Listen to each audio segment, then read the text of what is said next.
pourquoi cette phrase, tu vois, donc je suis en train de faire de l'hébreu métaphysique, hein, Pi à Gevura.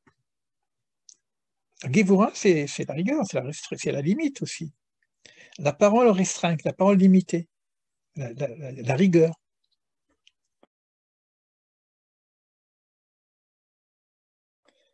Et cette notion de Pi à Gevura, qui apparemment c'est le côté gauche, le côté Ra, c'est ce côté-là qui va être le côté bon, parce que c'est lui qui donne une limite, mais en même temps qui donne une place à l'autre.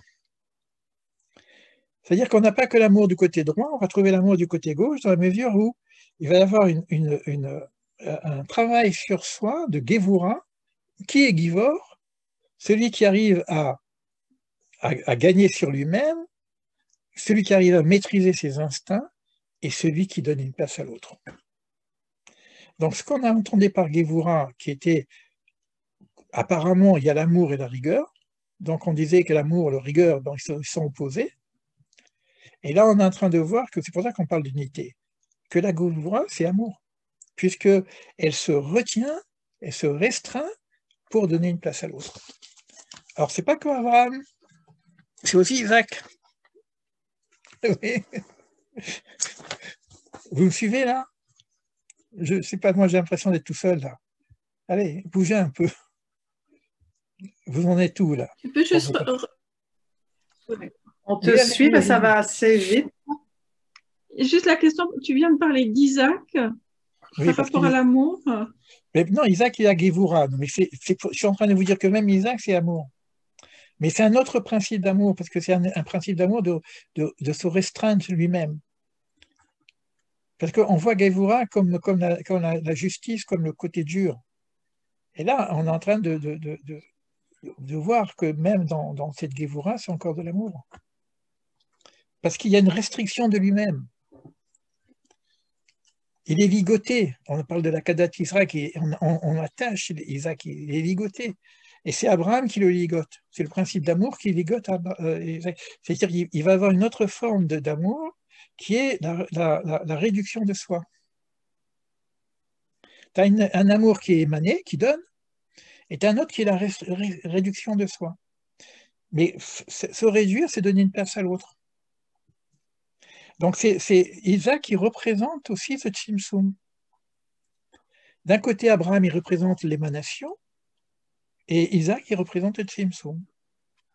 Et il faut jouer entre les deux, le cercle à droite, pour arriver à Tiferet, qui est Israël et qui est le cœur. Une petite question.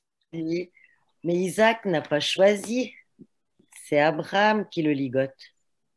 C'est pas vrai. Donc, où est le... Non, c'est faux. Il faut lire le texte. Il faut que je vous montre dans le texte. Parce qu'à un moment donné, Isaac, il pose cette question à son père. Où est l'agneau?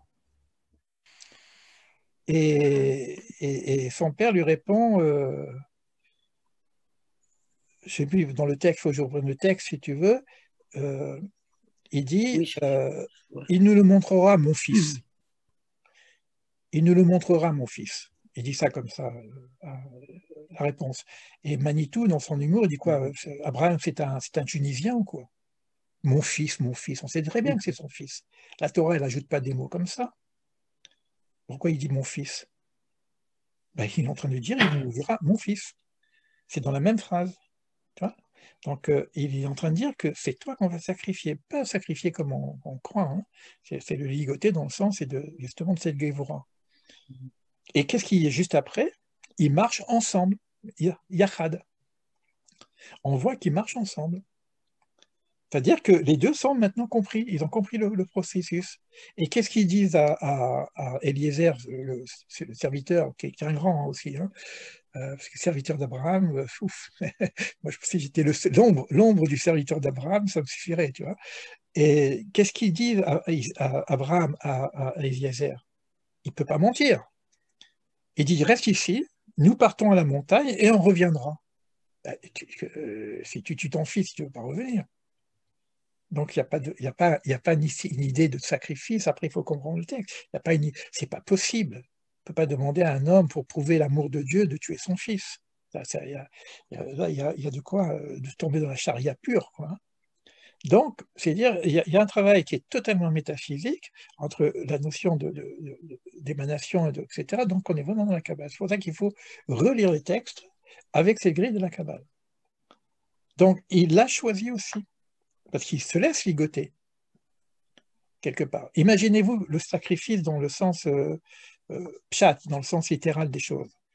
Le mec, il se laisse ligoter quand même, il ne va pas se défendre, il va se laisser, et le mec, il arrive le couteau, vas-y papa, tu donnes mon coup. D'accord, mais vas-y d'un coup. Hein. D'ailleurs, le Midrash, il dit comme ça, hein, il dit, ne rate pas le coup, hein, fais-le une fois, hein, parce que sinon il est plus cachère. S'il rate le coup, il souffre. Donc s'il souffre, c'est pas cachère, il ne faut pas qu'il souffre. Donc il faut faire l'égorgement, etc. C'est un truc, c'est pas possible. Donc il faut lire le texte maintenant autrement. Oui, moi ça me... Comment? Oui, mais ça m'interpelle parce que je me rends compte aussi que même dans le judaïsme, il y a justement des tas de sectes. Et puis je me dis que cette histoire, elle reflète bien ça. Oui, mais c'est ce qu'on lit dans la littéralité, c'est ça le problème. C'est parce qu'on lit le texte. Le ligotage. Oui, mais là, vous voyez que je vous montre exactement. autre chose. Si je regarde l'écorce du texte, c'est terrible. C'est insupportable. Je ne sais pas comment on peut devenir religieux avec un livre comme ça. C'est pour ça que on est obligé, si le texte, on nous dit, il n'y a pas de judaïsme sans la Torah orale.